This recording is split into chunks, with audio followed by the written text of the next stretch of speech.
15. Good afternoon. Welcome to How Does Iowa Workforce Development's Vocational Rehabilitation Division Help People with Disabilities? That is a tongue twister and a half. My name is Sarah Steemsma. I work at Ask Resource Center. I will be in the back of the room. If you need anything, please connect with me. Let me know how I can help and support you. I'm going to go ahead and introduce Dr. James Williams is the Administrator for Iowa Vocational Rehabilitation Services, IVRS, a division of Iowa Workforce Development, IWD.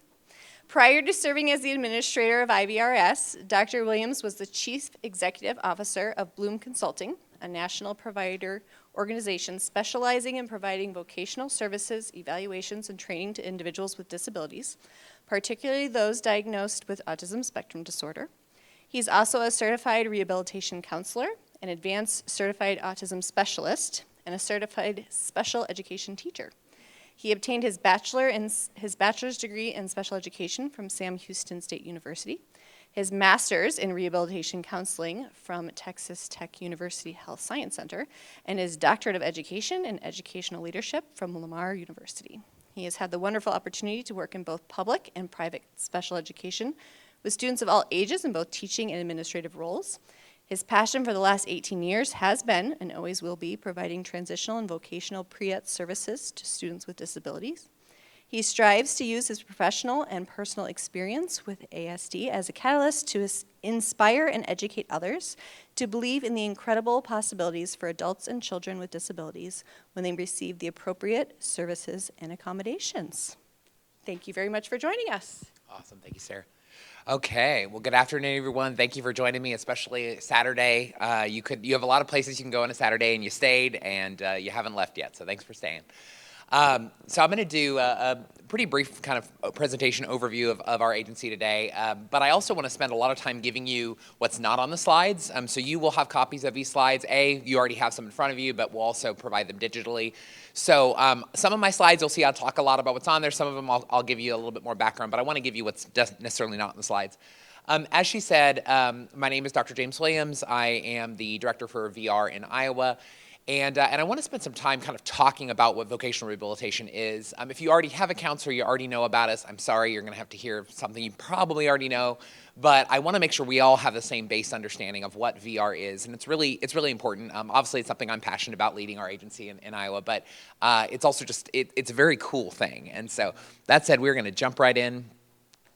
Main objectives is just to give you a brief overview of IVRS services for students, and then I'm also going to give you some updates just on how things are going and some initiatives we have going on, some of which were mentioned actually earlier with the DIF grant. So first of all, vocational rehabilitation. We are a state and federally funded agency that helps individuals with disabilities obtain competitive integrative employment. That is the long and short of it. We provide everything from assistive technology, home modifications, vehicle modifications, help with training to go to college or technical school, pre-employment transition services, benefits planning assistance. There's a long list. We do a lot of different things. But it's important to know that A, we're state and federally funded. B, we actually have an oversight agency, which is the Rehab Services Administration. It's a part of the Department of Education at the U.S. Department of Ed. And all of our programs in each state run through this combination of state and federal funds. Every agency and U.S. territory has a VR agency. Some of us are larger than others. Believe it or not, Iowa, despite us being kind of a smaller state population-wise, we actually have a very large VR agency, which you'll hear a little bit about that later, and we do a lot of great services. And so that's the first thing to understand. Under kind of VR, every state has kind of one of two setups. One is what we call VR combined, which is where individuals that are blind and visually impaired are served in the same agency as individuals that have other disabilities, okay? In Iowa, we are not that one. In Iowa, we have what's called a separated agency setup. So in Iowa, individuals that are blind or visually impaired are served by Iowa Department for the Blind, or IDB. Any individual with any other type of disability is served through my agency, Iowa Vocational Rehabilitation Services. We refer to each other back and forth all the time, but the reason I share this with you is as part of having a separated organization, we are federally required to not kind of step on each other's toes. And so what I mean by that is if you are somebody who maybe has other disabilities but also blindness or visual impairment, we have to send you to IDB. And I tell people that because it gets really confusing for parents when they're like, but I thought I could work with you guys. Well, you can, except that if you have a visual impairment, you have to go work with IDB. Now, they can send you back to us, that happens. We can send you to them, that happens too. But I'm telling you this because I wanted you to know if that happens to you, that's why. And it's not even something we have a choice over, in fact. So because of that combined area, I'm going to talk today specifically about Iowa Vocational Rehabilitation Services. However, one thing I do want you to know is while I can't speak for IDB, they do offer many similar services that we do. So supported employment, a lot of the different things we do, you can also get through IDB. They just have different staff with different policy, but they're delivering similar services. WIOA legislation. So there's some key changes and things to know about. One is adding Pre-ETS, or pre-employment transition services. That is my personal background. I was a provider, or ran as CEO of a provider, worked with 7 different VR agencies across the country to deliver these services across each of those 7 states. And Pre-ETS is a pretty incredible service. I could do a whole presentation on Pre-ETS. In fact, I do sometimes. But I'll give you the gist of it. Basically, it is helping students gain the skills they need between the ages of 14 and 22 that have disabilities, helping them gain the skills they need to be successfully employed, whatever that looks like for them. So it can be everything from working on soft skills and social skills in the job to exploring careers. It could be talking about post-secondary education, college training programs. It could be helping them learn how to advocate for themselves. Pre-ETS can look a lot of different ways. The reason I'm sharing that is we are very lucky to have, I think, one of the best Pre-ETS, of course I'm biased, but I think we have one of the best Pre-ETS programs and systems in the United States. And that is in large part to my colleague that my staff member I supervise, Mary Jackson, and our wonderful relationship with Kelsey and the Department of Education. And we deliver Pre-ETS services in a lot of different ways across the entire state. Now, again, I could do a whole presentation on Pre-ETS, so I don't want to go too far down that road, but I want to say a couple of things. One, depending on what school you're in and what area you live in Iowa, you likely have some type of specialized Pre-ETS programming available to your students. They may be participating in it now. You may have heard about it. Some of them are called TAPs, Transitional Alliance programs, but we have a lot of different specialized programs.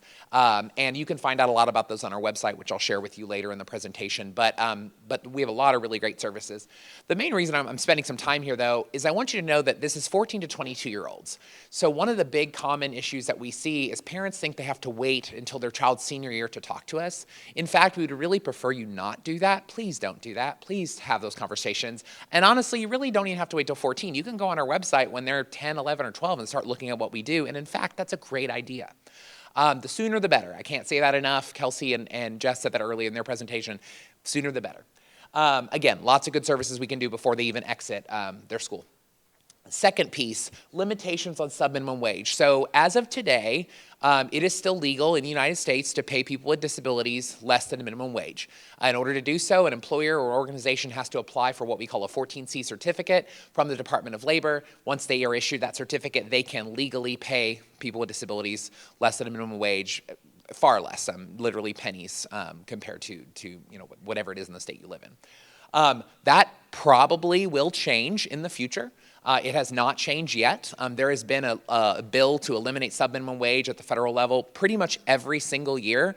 It's just never gotten passed, but it's always talked about. And several other states, including one of our neighboring states, Illinois, is actually about to pass a bill this week to eliminate subminimum wage in the state of Illinois. So states also have individually started taking their own initiatives to eliminate subminimum wage. And why is that important? Well, as a VR agency, we believe in competitive integrated employment.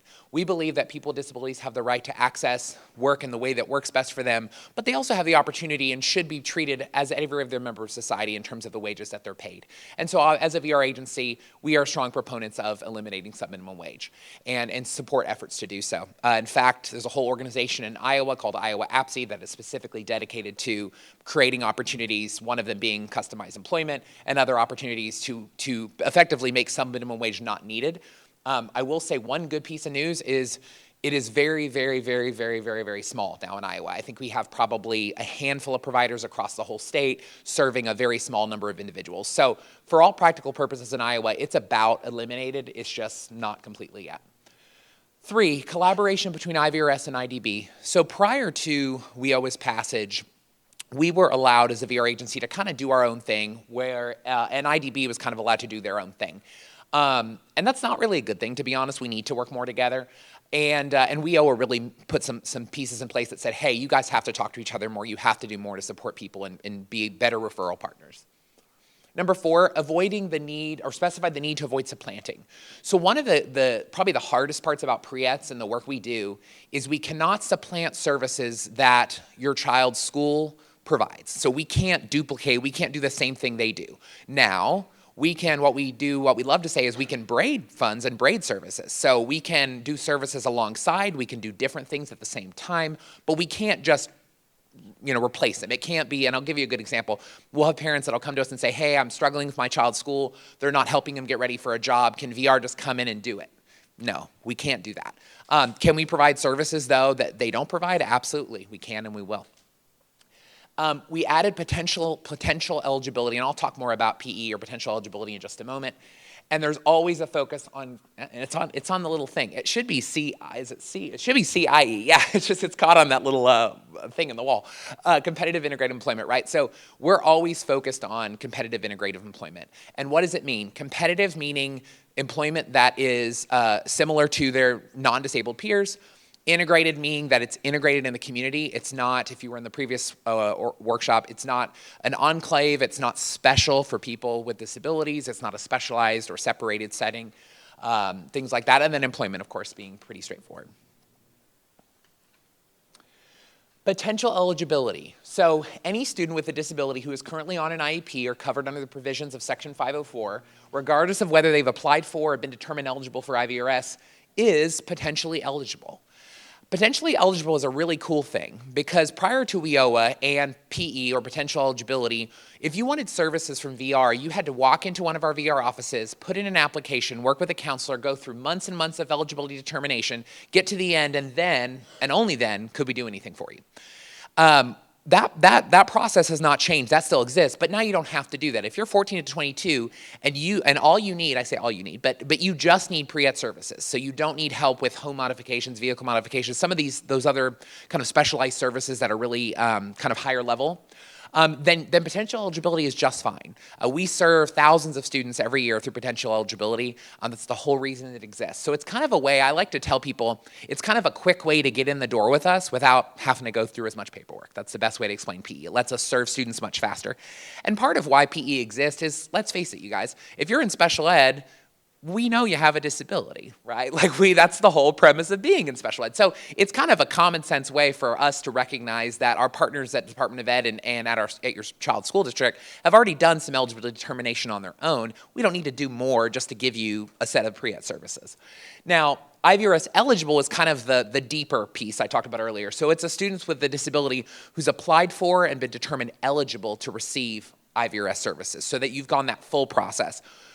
At some point, we want all students to go through that. And the reason why, not in the beginning, but in the end, the reason why is because we can give you our entire menu of services once you do that. Versus when you're just potentially eligible, we can only give you these 5 different domains, much narrower slice of what we can actually do. Again, it's a great place to start, but we'd like for you to end up being fully eligible. Pre-ETS transition services, activities for students with disabilities that provide an early start at job exploration. They also assist with making decisions about post-secondary education employment. So these are the 5 areas, and I hit these real briefly, but I'll just outline them right now. Self-advocacy, job exploration, work-based learning, which means learning on a job site or doing some type of internship training, kind of on the job, as we say. Post-secondary education, that could be college, but it may be a training program, it could be a technical training program, technical school. Workplace readiness, really broad domain, covers almost everything you can imagine. Everything from working on a resume to soft skills in a job. Who can access services? So to access our services as a student with potential eligibility, you need to be 14 to 21 in an education program with a documented disability.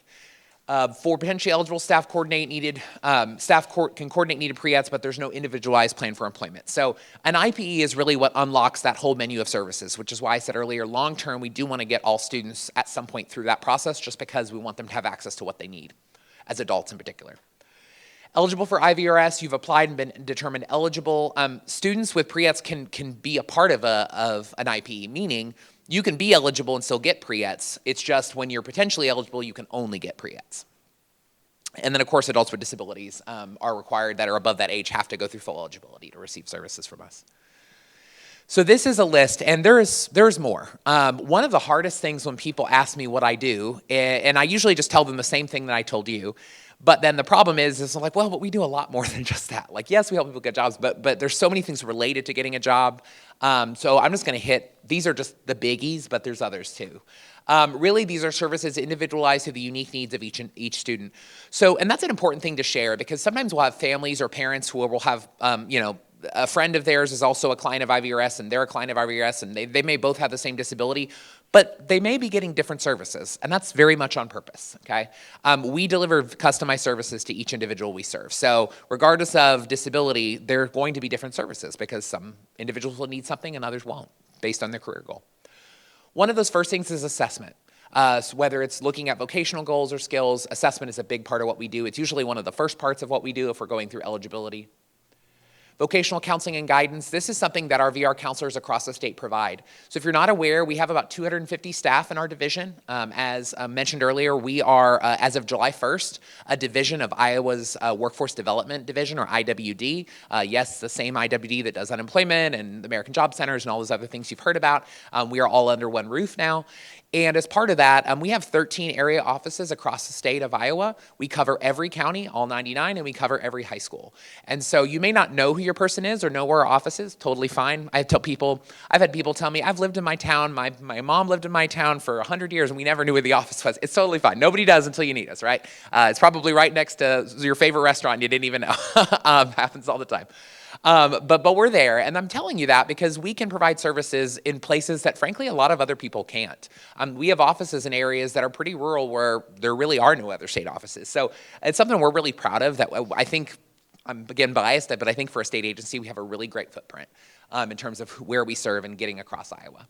Self-employment's a really cool opportunity. So Iowa is actually a national leader in ISE, individualized self-employment, and our ISE program is really cool. Basically, if you're a person, you write up in your individualized plan for employment that you want to be a business owner. You want to own your own business and produce something, make something, do something. We can actually help you do that with VR funds. We even get a special state appropriation from the Iowa legislature to do this, and we can help provide startup money up to $10,000 to help somebody start that business, and then we provide a customized business plan and coaching to get them through that process. So even self-employment is an option. And I always like to talk about our self-employment, because my staff are frequently called. In fact, like last week, they did 2 presentations to 2 other states about what we do in Iowa because it's been so successful. It's been around, I think, a long time as well. But self-employment is a really cool option as well, because sometimes we'll have parents say, well, he wants to work for himself. Can you help with that? Well, yes, we actually can. We have a whole specialized program that does that. College training, of course. Occupational and vocational training if you're trying to learn a trade or some type of skill. Work-based learning experiences, job readiness training, disability-related skills training. Supported employment is probably one of our most popular and well-known services. Supported employment is just what it says. It's an individual with a significant disability of some kind who needs significant support to maintain competitive integrative employment and obtain competitive integrative employment. And so that can be everything from helping us find that job, providing job coaching and support to maintain it. Supported employment is definitely, like I said, one of our kind of marquee services. We even get specialized money from the federal government just to pay for supported employment. Customized employment, there was a whole presentation on it before this, so if you missed it, find the folder online, get the handouts, and you can learn more about it. One of the presenters was sitting in the back. So I won't talk all about customized employment, but it's just what it says. Individuals with a significant disability who totally can work, but need to do so in an environment that's really customized and best fitted for them and for the employer. And we have whole programs, and again, money set aside just for those programs. IPS, another really, really cool program focusing on specialized support for individuals that have more significant disabilities or specified barriers to employment. Rehabilitation technology, that's a really cool one. So I actually have one of my staff members on our state team, that is all she does. So she helps with everything from figuring out vehicle modifications. So if you have a physical disability, you need a modification to a vehicle to drive it. Maybe you need a modification to put a wheelchair in a van. Maybe you need modifications to your home to, get to and from work and to get out of your house. Those are all a part of rehabilitation technology, but we also do things such as handheld devices, computers, assistive technology devices, communications devices, you name it, hearing aids. I mean, again, the list is just forever. I mean, it's anything that you would need that's technology-based, and we do a lot of those services across the state for different disabilities and different needs. Information and referral. So we do a lot of services, but we don't do everything. And so sometimes we'll provide referrals to other partners and agencies that also do similar services or services that are identified in the plan, but maybe we can't deliver for whatever reason. Job search support's big standard piece of what we do. Interpreter services, so we do provide those for individuals that maybe need a second language, an additional language interpreter besides English, or maybe they need ASL interpretation if they're a person that's deaf or hard of hearing. That's an option as well. And then benefits planning. We actually have a staff member at the state level that all she does is work with families and our VR counselors to provide expert guidance on benefits planning, meaning how to work and still receive SSI or other types of government benefits. That is her entire job. She's incredible. Her name's Angela Young. Really, really amazing lady. And so that's another service we provide as well. And then we also offer some other services to support the things listed. Transportation. So depending on what an individual needs to get to and from their job, we can work with them on that. Maintenance if they need some type of specific support. And then personal attendant care. Now those services have to be based on a vocational need. And again, we can't supplant services. So if you're an individual that's getting served, let's say through Iowa Medicaid services on the waiver, we're not going to pay for the same services the waiver's paying for, but we're going to pay for the things that either they can't or vice versa that we can't. And so we try to kind of complement each other. A lot of our employment services are very similar, and that way, at the end of the day, what we say is we don't care who pays for them, we just want someone to help the service happen. So as the individual is served, that's good with us. If it's Medicaid that pays for it, great. If it's us that pays for it, great. Collaboration is critical. So that is one of the reasons why we have a requirement, and again, this is something also unique to Iowa, not every state is able to do this, but every staff covers every school within the state of Iowa. And so if you don't know your VR counselor, that's okay. You may not have, depending on the age of the individual you're working with and your child, you may not have needed to, that's fine. But we do have a staff member that covers every school. We have offices that are assigned to every county. One of the things our staff do is work with schools to make Pre-ETS available to all students with disabilities. That may be in a customized, specialized program like our TAP, our Transitional Alliance programs, or it may be something more specific to just that school. It may be a summer program. Again, lots of options. That's why getting connected to that counselor is really important because they know what's available specifically in your area. And it varies across the state. IVRS staff and schools work together on outreach to students with disabilities, right? We tell people one of kind of the biggest challenging points for VR, and all of my colleagues and I in different states have the same problem, which is we tend to be a really best kept secret is kind of what we say with VR, that nobody knows we exist. We don't want it that way, so we really encourage people to let family and friends know about us. If someone has a disability and they want to go to work, we can help them. There's lots of different things we can do, but we can't help them if we don't know about them and if they don't know about us. So we really try to start that foundation and build that at the school level. Schools invite IVRS to IEP meetings. Now our staff, of course, serve multiple individuals, so they can't come to every meeting, but when they're invited, if they can, they certainly do. IVRS works with schools to ensure students with disabilities are included in school activities.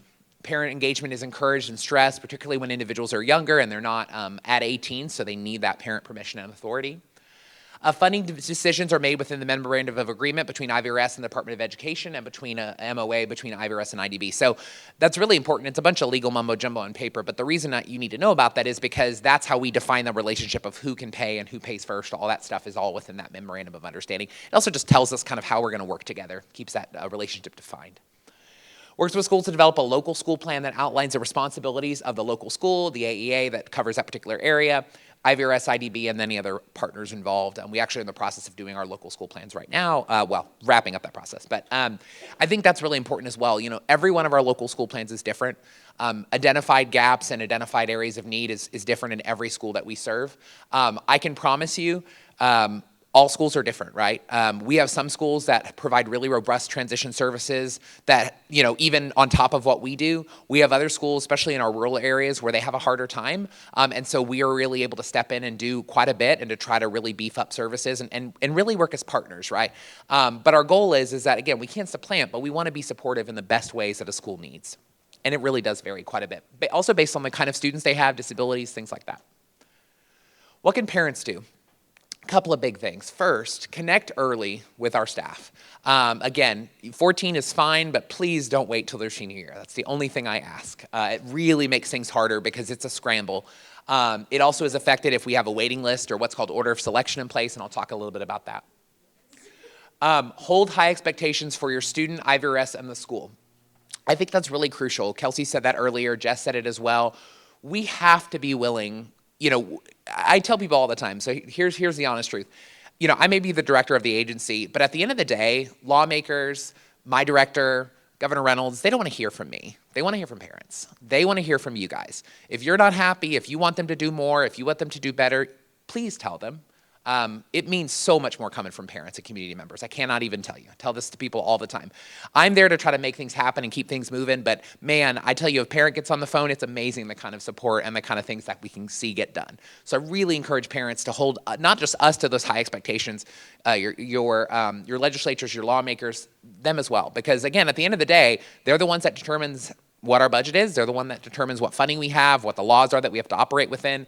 So especially as a state agency, it's really important to have that engagement. And we appreciate it when parents have that conversation. Then it's not just us saying it. Encourage your student to participate in classes and to attend all the pre-ETS activities and keep their appointments. We can't help students if they don't meet with us. So a really, really big thing that we say, and it's probably one of the most common issues we have with people that we serve, is they just don't show up to their appointments. And when they don't, we can't help them. And there's nothing we can do about that.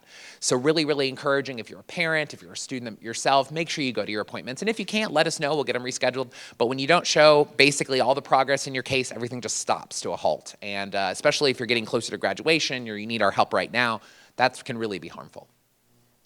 Ensure students are completing tasks and assignments provided to them, pretty straightforward. Ask about options for accommodations and support, maybe assistive technology, translation, depending on if you're someone who uses maybe ASL instead of English. As IVRS and the school are providing opportunities for self-advocacy and choice, work with the student at home to do the same. So if we're teaching students self-advocacy skills and teaching them how to advocate for their needs, we need parent support to do that. We need that same work to be happening at home. It can't just be happening at school. It can't just be happening in our VR office. We need that to be happening at home as well. And I can't encourage you enough to start that conversation earlier, as early as possible, and start giving them opportunities to participate in any way you can, whether it's talking in their IEP meeting, presenting about their disability, you name it, whatever is best fit for them and whatever they're comfortable with, the more engagement, the better. So I don't have a slide on it, but I'm gonna stop here because it's a natural spot to talk about it.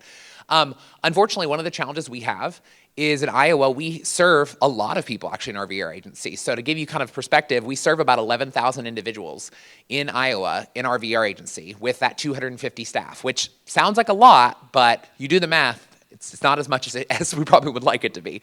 So with that in mind, on occasion, we do have to implement our wait list. And in VR, that's called Order of Selection. OOS is the acronym. But order of selection, what order of selection says, and it's a federally defined process, right? We follow it in Iowa, but it's not our process. RSA actually tells us how to do it. And what that is if we can't serve everybody, we implement order of selection and we serve individuals first by priority based on disability. So individuals that have MSD, which are the most significant disabilities, we are required by federal law to serve them first. Then we can go down to SD, which is significant disability, again, less severe form or less barriers, I don't want to say less severe, less barriers to employment. And then lastly, that lowest level, and when we can serve those individuals. Now, one of the things I like to tell people is depending on where our wait list is and depending on when you enroll your student will determine very much how things go. So for example, for a while we had a point where we didn't have a wait list. Well, when we didn't have one, you could enroll a student, we could get them through eligibility, and then they could be served immediately, right after they were determined eligible. That's where we're going to get back to. We're just not there right now. However, right now where we're at is we've got a waiting list, and the reason we did that was for a couple of reasons. One, we needed time to get restaffed. We had a lot of staff during the pandemic. Well, everybody did. A lot of staff during the pandemic that moved jobs, turned over. We had a lot of staff that retired. Still a challenge, but it's getting better. And so because of that, we just were starting to run behind, and we wanted to get things back on track. So we implemented we re-implemented our order of selection. And what that basically means is right now, if you applied today, you would go through the eligibility process, meaning we would determine you eligible. Most of the times, most individuals that we serve are determined eligible, by the way. And once you're eligible, you basically are put on that waiting list in the order of your level of impairment. So MSD again being on that first to serve list, and based on when you get on the list. And then what will happen is we're actually going to be reopening the list in early June, so about a month from now, and we will start at the top. And for the individuals that are the MSD or classified as MSD on the wait list, we will start at the top based on who's been waiting the longest, and we will just go down the list. Now, I'm telling you all that for a couple of reasons. One, because first, our list is not very long. We have about 1,300 people on the wait list.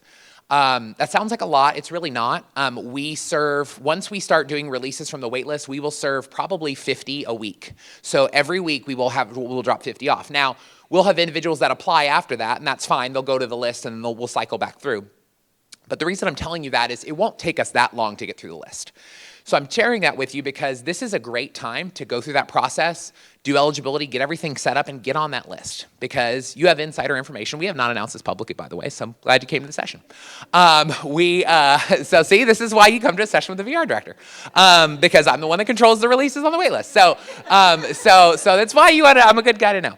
My information's at the end, I promise. So I won't hide from you. But anyways, we're going to start that release. And just so you know, long term, my goal is to actually exit order of selection. What that would mean is we would actually need, and I'm going through this process with the legislature over the next couple of years, but I'm basically asking the legislature to give us an additional $2 million of appropriations and about 11 FTEs, because with those, we're pretty confident we can get to a point where we'll never need order of selection again. That is obviously a big goal for a lot of people, right? Because then the wait list is gone. The other cool thing about doing that is then we can actually officially exit at the federal level, which means that once it's gone, it's really gone. So that's our goal to get to, but for now, again, June, we will start releases on the wait list. We will start at MSD and we will work about 50 a week. I can't promise, maybe a little less, maybe a little more, but usually it's about 50 a week, and we'll release 50 every week until we get to the end of the list or until the point when the list builds up, but we are able to just kind of knock it down. And that's kind of where it was. Going back about a year, we had it to where basically you entered the list, but you entered it on the same week you exited it. So you would put you on the list, and then the next Monday you would drop off, or not drop off. That sounds terrible when we say drop off, but you would be released to services, and that's how it works. So I'm just giving a little aside on the wait list. I can answer more questions at the end about it if you like, but I just wanted to give you a little bit of a heads up there. Iowa Blueprint for Change. So the Iowa Blueprint for Change is a really cool opportunity. So during the pandemic in particular, a lot of states struggled because people weren't coming to VR for services. A lot of it was because, frankly, people didn't want to get COVID, so they didn't want to leave their house. Can't say I blame them. But part of the issue, too, is that we just had a lot of things closed. We had a lot of businesses closed. So what happened is a lot of VR agencies didn't spend their federal funds, which is not good, by the way. Something that I avoid every year and will always avoid every year in my role. And the reason why is that money goes back to the federal government. It leaves Iowa and we can't get it back. So several years ago, coming out of the pandemic, not just Iowa, several states. Actually, I think we were one of the few that didn't send money back, or did, was very little.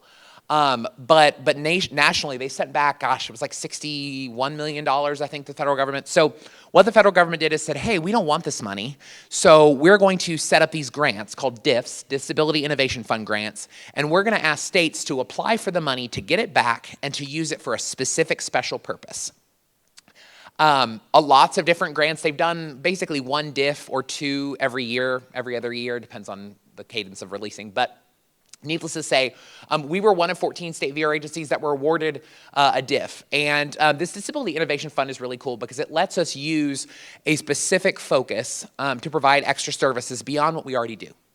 So the one that we received was the SWITChy grant. Well, we call it SWITChy, it's easier to say it. But it's basically DIF, it's subminimum wage to supported to competitive integrated employment. See, there's the acronym, I know. That's why we just say SWITChy, it's a lot easier. More individuals, and basically the whole idea is to move individuals from subminimum wage to competitive integrated employment. That 5-year grant, it's technically started in 10/1/22, but that first year was really designed around getting the grant up and propped up and running. So that second year, which we just entered in 10/1/23, really is where the services start. We were awarded a little under $14 million to provide specific services. And the services we provided, if you were in the previous presentation, is customized integrated employment. I'm sharing all this with you because there has never been a better time in Iowa to want to do customized integrated employment, because we literally have federal money we have to spend. And we would love to spend it on you. So, and we don't want to give it back. So I tell people, if you want competitive integrated employment, it's a great time to access that. And again, whether myself or Kelsey or Jess can get you connected to providers depending on where you live, and we can connect you to our staff as well. But the goal with the Blueprint for Change is really to improve systems over time so sub-minimum wage is completely eliminated. And again, it's on its last legs. It's almost gone from Iowa, but our goal is to eliminate it fully and get it gone where it never returns, especially if the federal government doesn't take action before then. So that is our goal with the DIF. I could do a whole presentation on the DIF. I won't do that. I just will say that it's got some really great services. Kelsey, it's Waterloo and Linn-Mar. I always forget the second one. Waterloo and Linn-Mar are the pilot sites, but the key word there is pilot, and we're in the start of the grant. So the goal is to get more sites every year. So just know, like, Waterloo and Linn-Mar is this coming academic year, but the goal is every year we add more and more districts. The other goal with the Blueprint for Change, from my perspective as the VR administrator, is I want to see it become kind of the law of the land. I want us to see it become statewide, where we offer customized employment in every office in Iowa. That is my goal. That's what I want to see, and I'm going to do my best to get us there. Iowa Blueprint objectives. So develop a collective. It's over 130 individuals with lived experience, parents, agency staff. The whole purpose of the DIF collective is to get the right people in the right room having the right conversations. Anybody is welcome to be a part of it. Our collective meetings are open. If you reach out to, and I believe at the end there's contact information for me, I can connect you to our DIF project director. Currently, she's also my deputy administrator, but that'll be changing as we work with the USED to allow them some more operational control over the grant. But the grant, the objectives, all this doesn't change, just a different set of hands. But as we do that, you're welcome to attend those meetings. Usually they're virtual, and so anybody in the state can attend. And basically, we just talk about how we're going to continue moving the needle. Working on developing a direct support professional, registered apprenticeship, and a quality apprenticeship or pre-apprenticeship to students. In case you're not aware, one of the biggest struggles we're having right now in disability services, and VR is no different, is we just can't hire enough people. There's just not enough people to fill the roles we have. When I try to hire VR counselors, it is so hard. We have to post positions multiple times. I cannot tell you, it's a real struggle. And if we can't get staff, then we struggle to serve. That's one of the reasons we actually had to start one of the main reasons we had to start the wait list in order of selection again. So because of that, we want to address that by really tackling the problem, and that is creating registered apprenticeship to get more direct support professionals. So those are people that can be job coaches, they can help individuals getting Medicaid waiver services with attendant care, they can do all kinds of different things, and we absolutely need more DSPs in Iowa. Actually, the whole country does. And so that's one of the ways we're addressing that. 6 pilot sites focused on ensuring services begin earlier for students. Again, we have 2 to start. The goal is to get up to 6. Offering IPSY for the first time in Iowa, offering CE to youth and training Iowa providers to reach fidelity and services provided. Great way. Fidelity sounds like a scary word. It's really not. It just basically means, is this service actually working? That's what it means. Is it actually achieving? Because, we can put out all these fancy words and throw money at something, but we want to know that it's actually moving the needle, right? Students are better employed. They're having better outcomes now than with the model we were using previously, or the lack of the model we were using previously if we didn't have a model. So that's the big piece. Fidelity is about doing it right, is the best way I'd say it, or doing it well. It's probably a better way to say it. Developing resources for parents and students and information to learn through evaluation. Again, that's where the collective becomes really important. If you're interested in participating, again, you'll have this slide because it's a long address. I don't expect you to remember or write down. But if you go there, you can actually join the collective. And so you'll take the survey, you can opt in, and then they can contact you and let you know when those collective meetings are. I highly, highly, highly encourage anybody at this conference, not just this room, the whole conference, please join the collective. That's because you're who we're looking for. We're looking to talk to parents and families and individuals and students and educators. That's who we want to talk to. My team and I, we know this stuff. Kelsey knows this stuff. Jess knows this stuff. We don't want to talk to more, no offense, Kelsey, no more Kelseys and Jesses. We need you guys, okay? Because we already know Jess and Kelsey, and they're great. But we need parents, and we need people in this room. And last, a little bit of a thank you for me. So with the time we have left, I want to keep an eye on I purposely shot a little early because I wanted to have time for questions. Actually, that's going to work out really well. So since we got about 20 minutes, that's perfect. So a couple of last things I'll give, and then I'll open it up for questions and conversation. So one of the things I think is super important is we tell individuals, if you know you want to get a job and you have a disability, come talk to us. One of the struggles I see a lot of people say is they say, well, I don't know what I want to do. Well, guess what? We'll help. We'll do assessment and evaluation with you. We'll help you figure it out. So don't feel like you have to have this plan. Have that conversation with some parents like, well, we don't know what they want to do yet. Great, come talk to us. You don't have to wait. You don't have to wait for us to do that. We actually want you to talk to us sooner than later. So I think that's really, really crucial. Come and talk to us. Have the conversation. See what we can offer you. See what we can provide. Needs also may change over time, okay? So we may have a student who, when they're 18, 19, or 20, we're providing one set of services. When they're 25, 30, we're providing another set of services. We also tell parents and families, you can always come back, okay? There's this big scary thing. I tell people, it's not like special ed, okay? Like you can work with us, we can help you get a job, you can be successful in the job, we can close you and say you're successfully rehabilitated. And then it can be 5, 10 years. And let's say, because this absolutely happens. Let's say that you're working at a store, just pick an example, and you get a new manager. And all of a sudden, it goes from a really great environment that's perfect for you, that's a great fit, to an environment that you don't want to be at anymore. And so you're like, well, I don't think I can stay here. Well, great. Come talk to us. Have a conversation. We can always reopen your case. We can always reauthorize services. We can always restart services. There's never a, we already served you once. That's it. You only get one time in life. Like, no. We also have individuals that we've served decades ago. So we have individuals maybe that come back to us in their 50s or 60s. They maybe left work, raised kids, are coming back and are like, hey, I want to get a job again. Cool. If you have a disability, we can absolutely help you do that. The last thing I want to share is, we went through a pretty significant realignment. Now, when we were under Department of Education, some things were easier, right? So when we're delivering pre-ETS services, when we're working with transition-age youth, being in the Department of Ed was really nice. However, one of the challenges we had is because WIOA is really a workforce-based initiative grounded in the titles of the workforce program, which is its own presentation we won't go into today. But as part of that, it was also hard because then we had to work with IWD kind of on the other side, from the outside. Well, that realignment July 1st brought us all under one roof. And one of the best things about that is now we frankly IWD can serve any Iowan that wants to work, period. So if you have a disability and you're VR eligible, then certainly we can serve you. But so can the other 3 titles that are part of WIOA. Titles are just how they're funded. And those titles help people that don't have a disability. Some of the titles focus on veterans, some of the titles focus on people that are older, some of the titles focus on individuals that are coming out of incarceration, maybe re-entering the workforce, re-entering life. All of those different programs are all under IWD. So one of the cool things I tell people is if you go to, it's workforce.iowa.gov, it's our new workforce website that launched a couple months ago, it's beautiful. Check it out. And look at all the different services we provide, not just VR. Because chances are, what I like to tell people, and this is, I know, like a perfect world, but in my perfect world, I'd love to find this family, I'm sure they're out there, this family in Iowa that the whole family got served by IWD, because it's totally possible to do that. If you have a child with a disability, we're serving them. Maybe you're going back to work as an adult, you don't have a disability, but IWD's maybe Title I services, what we call our career-based services. Wagner Pizer, which is another part of our services, maybe that's serving you. But again, if you want to get a job and you're an Iowan, IWD can help you do that. And then under IWD, we've got VR, we have all these kind of special pieces, and for time, I can't go into all of them, guys, because we do a ton of different services. But chances are there's something under that umbrella that can help you in some way. Another really cool thing I talk about all the time, you can also be served by both programs. So, for example, we have people where VR serves them and they're a VR client, but then there's a specialized program, let's say, for veterans, and they're also a veteran, and so that veteran services program also serves them. That's under a whole separate part of IWD.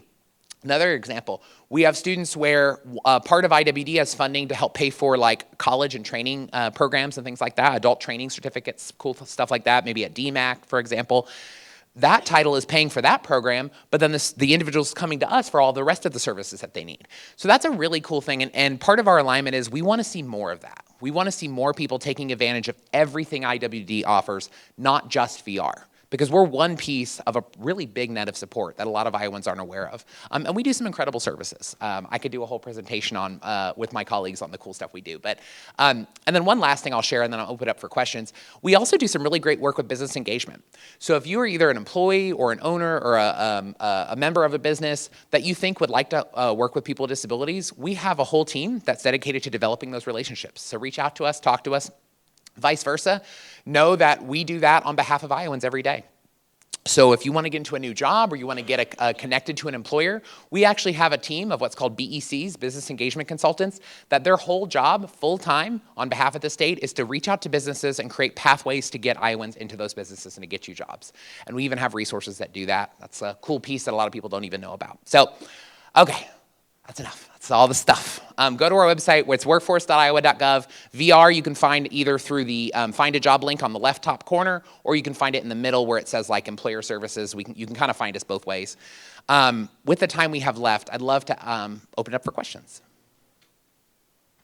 Sure. My daughter was through IVR, started, I guess the best resource we had was through her IEP teacher. Referred us out there starting freshman year. So we got started on that, but it just didn't seem to be very active, maybe until junior, senior year, and then we went through STEP. Okay. And then we Yep. had my teacher STEP. Yeah. But when we transitioned out of STEP, they transitioned to best buddies, and I'm not for sure why. I don't know. I don't know why either. That's a very interesting transition. Okay. Yeah. Now, maybe some Best Buddies offer like employment training programs, so maybe it was one of them, but I don't know. That's interesting. She was telling me maybe from, well, and I bet you did say specialize with things, Yeah. because what Best Buddies is doing is going out and looking for what would maybe be a best fit for my daughter. So Okay. she doesn't have to go online herself and Gotcha, and just apply, because dig and dig and dig, yeah. she said, I feel uncomfortable, Steph helped me do that, but I feel uncomfortable doing that. I don't know if I'm answering the questions correctly, that kind of thing. So she's going out and finding those for her and then kind of seeing if it's an incorporated fit. But I didn't know if you guys do that too. We do. So one of our challenges that we have is, and this is why I tell people, get with your local office, and I can connect you to them. So if you reach out to me, you can email me, and I can get you to the VR supervisor for your specific office that covers your area. And the reason why is because our providers are different in every part of the state. So in some areas, we have lots of providers that do one service. In other areas, we only have one. In some areas, especially very rural areas, we may not have any, but that's kind of okay, because sometimes what we can do too is we can work with a provider in another part of the state and bring them in if we need to. So so I would say start with that connection, but it just depends. For instance, Des Moines, we have a lot of resources here. Naturally, Cedar Rapids, Waterloo, some of the larger cities naturally have a lot of options. Even our rural areas, what's interesting is we're actually undergoing a process right now where we're trying to get some of our providers in those urban areas to spread out a little bit more so we can get services out to more rural areas. But it really depends on the area. And that's why I say talk with your office, talk with that local counselor, because they're the ones that really know what providers do what in whatever given area, especially if it's related to like CIE or any type of specialized programming. Another example I'll give is like adaptive driving. We have some vendors that only serve XYZ counties, but then we have a different vendor that serves these counties, and my staff will usually have that information, so talk with us. But no, we do. I know we have vendors in Iowa that do that service. I just can't speak to the names and where they would be. But Well, and then I know you mentioned something about employers. You guys go out. we do. So yeah, business engagement. We have a whole team that does that. So that's something I can connect you actually. So on the VR side, I have a VR business engagement manager, Tyler Henson, who I supervise. He's on my executive team. So I can connect you with Tyler. But then in addition to that, IWD has what I was talking about earlier, those business engagement consultants.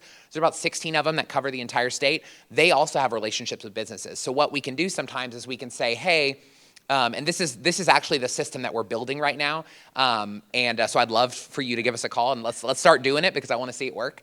Is hey, I have this job goal, and I'm working with my counselor to find an employer, and I'm in this area, and then we can get you connected to that BEC and look at what employer connections they have, because that's basically their job, is just to full time pound the pavement and meet with employers all day, not just for VR and people with disabilities, but just for all Iowans looking for work. So. That's like my daughter. I know she's got a strong skill in dating. She loves to do that. Oh, then there's such a demand for that. Yeah. So I'm like, what? I don't know how strong that skill is unless I talk to where she's volunteering at.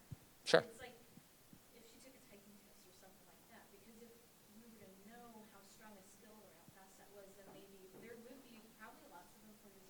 Oh, that is absolutely. I will tell you, data entry is there.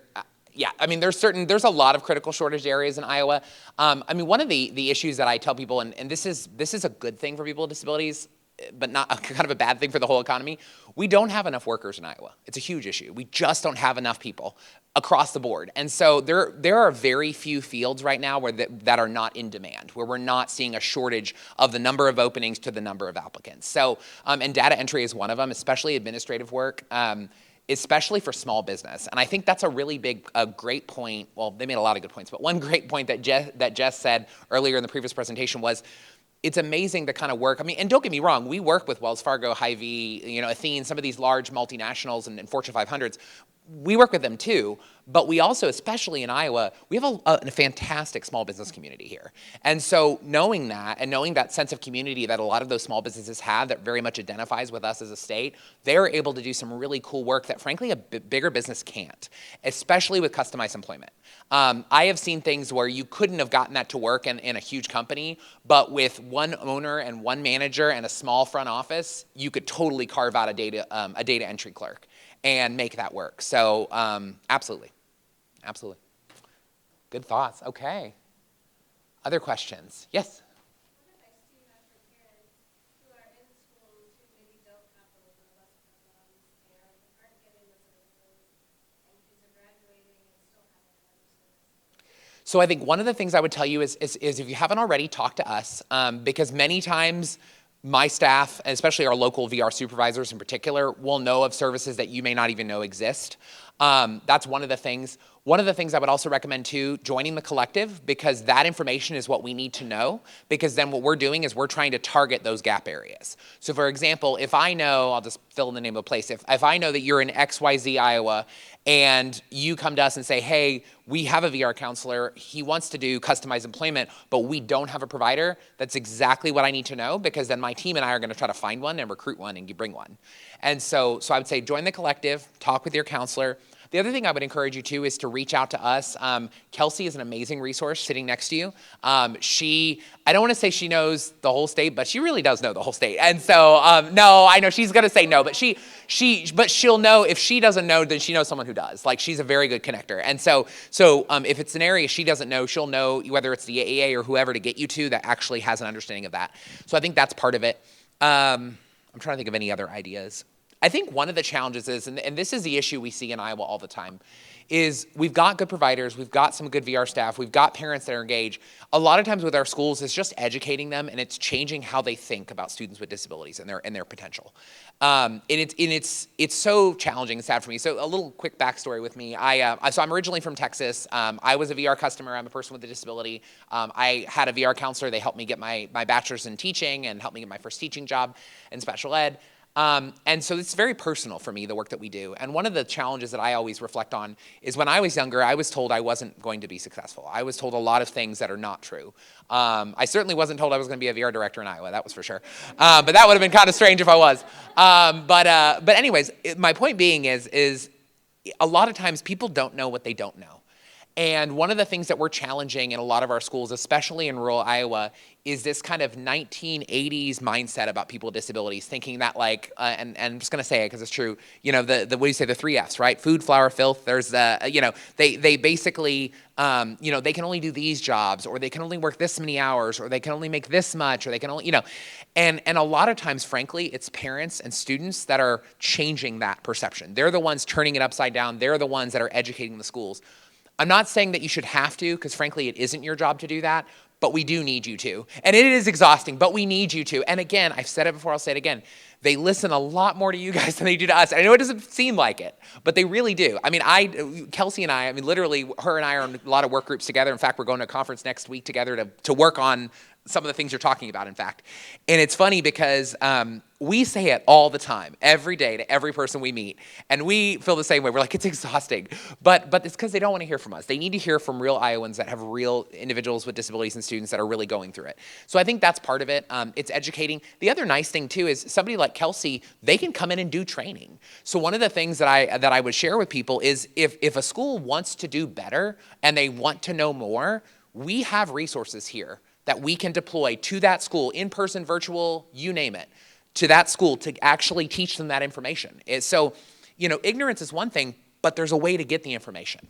And so many times, again, a lot of my VR staff and we rely on what parents tell us to target our efforts. So we know, like, hey, for example, our Transitional Alliance programs, our TAP programs, most of them exist because we identified areas of need in that district, and so we got the TAP program up and running with the school district because they were struggling to meet needs. And we said, and just so you know, our TAP program, it's kind of a cool thing. It's a 50-50 program. So we put in 50%, the school puts in 50% of the budget, and then we get to hire a person to do some really great transition services and work.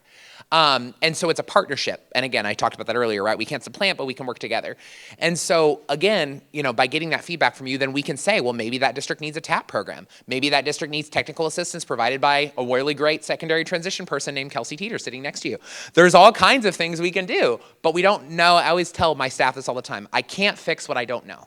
So please, please, please tell us. Please let us know, because then we can deploy resources. And frankly, that's what we want to do. We don't want to just be throwing stuff at the wall and seeing what sticks. We want to be going to parts of Iowa that it's not where it needs to be, and we want to be working with the schools to get it there. And sometimes schools will tell us, well, we don't have the resources to do it. Well, great, we do. We don't have the money to pay for it. Well, do you have half of it? Because we can give you the other half. There's all kinds of ways we can bring resources. But again, we don't know if people don't tell us. So the collective was completely built on that concept of we're going to listen to the community and let them tell us what they need. We're not going to make assumptions and force something on them. We're going to hear them out. And I think, honestly, my team and I, that's kind of been our approach, and it grows. The other thing to know too is you may not have services now, but that can change. Every year we usually add more TAP programs. In fact, our goal next year is to add 3 more. And why are we picking those 3, or why are we adding 3 more? Because those are where the areas of need were identified. That's where we heard from parents and schools saying we need more help. And so it's growing. It'll get there. I mean, in a perfect world with unlimited resources, which I'm never going to get, we would have a TAP program in every school in Iowa, all right? Every district in Iowa. That's what we need. I know that's not what we're going to get, but what we're going to do is we're taking the other approach, which is, okay, if we can't be in every school, then how can we be in the ones that need us the most? How can we work with the students with the most significant disabilities to make sure they're not left out of employment opportunities? Because at the end of the day, I very much believe what Jess said earlier. Working is a civil right. The right to work is a civil right. It's a human right. It has nothing to do with disability. My team, IWD, we believe every Iowan has the right to work, regardless of their ability. So knowing that, we're going to get there. We're going to provide the services we need to, work with schools if we have to, pay for training programs and support if we have to. But it all goes back to that premise that everybody has a right to work. And the last thing I'll say is, but with work that's meaningful to them, meaning it's work that they want to do. I mean, I will tell you that TikTok was great. That was awesome, Kelsey. I actually got to find that and share it with some other people I know. Oh, really? Okay, I need to connect to him and pull some of those videos because it's amazing. And he's 100% spot on. I'm one of those people that it's like, I love seeing the feel-good stories too, but then I think to myself, but why? Like, why does it have to just be that way? I think the best example I love is the basketball game. If he's so good, why didn't he play all the time? Like, what is, and I think it's the same thing with employment, right? So do they love what they're doing? Are they, I think a great example, he said, are they making Christmas decorations because they like Christmas to make Christmas decorations, or are they making them because that's what the enclave is doing? Same thing with individuals with number of work hours. I've seen individuals that want to work full-time and totally can. I've also seen individuals that, for whether it's physical stamina, anxiety, emotional support, whatever, they really can't work more than 20 hours a week. That's okay. Totally okay. That is what work means to them. That is the kind of work they want to do. And so a big thing that I'll go back to is we also want to make decisions and drive decisions based on individuals' preferences. In VR, we call that informed choice. We give someone information, and then the student themselves, they make the choice. I'll probably do one last question, then, yeah. So what advice do you give a mom who homeschools her kid and waited till her senior year? Where do I start? Well, are you in the Des Moines metro? You are? Okay. Oh, Southeast Polk. Okay, so you'll be closest to our Army post office. Yeah, so have you reached out to our office yet or no? I haven't reached, we just came because somebody told me about this. And Oh. told us we'd be here. Oh my gosh, so you were like, whew, I'm sorry, I was talking so fast. I'll slow down, you gotta tell me next time. No, it's fine. It's fine. Yeah, I tell people, so we use sign language interpreters because I have a lot of staff that are deaf, and they're over there like, I mean, they are going, and I'm like, I'm sorry. They're telling me, they're waving me, slow down. I'm like, I'm sorry. I'm very passionate. No, so what can you do? So Monday morning, when our office opens, you should call our office, and get set up for an intake appointment. And so what you would do is you would go for the intake appointment, and you would meet with our staff. We'd start that process. So again, even with the wait list, go through eligibility now, start the process right now. We'll get that started. We'll get the assessments done, get the paperwork done, get all of it done, and get her on our wait list as soon as possible, just so the sooner you get her on, the sooner she'll get off and we can start services. But the other cool thing too is we actually have some great services. So a lot of our offices, the one in Des Moines is no exception, is a part of the American Job Center, meaning we have services in the Job Center beyond VR. So what they can do too is while she's waiting, if there's services that other partners in our building can fund, they can send her to them and then they can fund those while she waits for us. And that's kind of what we're trying to work out right now is families think they have to wait for VR. I mean, for certain services, depending on what they are, maybe, but there's some things, for example, like resume development. We have career planners that sit next to my staff that have no wait list that they could work with literally the same day and write a resume while they're waiting on the wait list for us to be served and placed into more intensive service. So, but that's your goal Monday morning. Go to our website, Army Post Road, and while you're down there, go to Smitty's, get a pork tenderloin because I love those sandwiches, and and while you're there, grab a sandwich, grab some fries, and then come to the office. But I don't worry. I've been here, so I moved to Des Moines in October, and I've been hitting all the good places. But yeah, that's what I would suggest. And there's a lot of things we can do. The other neat thing too is depending on what you need, there also may be funding and opportunities even I don't know about. For example, our other title programs, they have services and acronyms. I don't even know what they mean. And so sometimes I'll be in a meeting talking about a client, or my staff will be talking about a client, and they'll say, oh, well, we have this program that we could pay for that. Oh, we didn't know that. So we even learn all the time more. But that's your first step. And then I'd also visit our website and kind of start getting familiar with some of those processes as well and those terms. Well, guys, we're at the end of our time. Thank you so much. Appreciate it. And I'll be around for a moment. Thank you.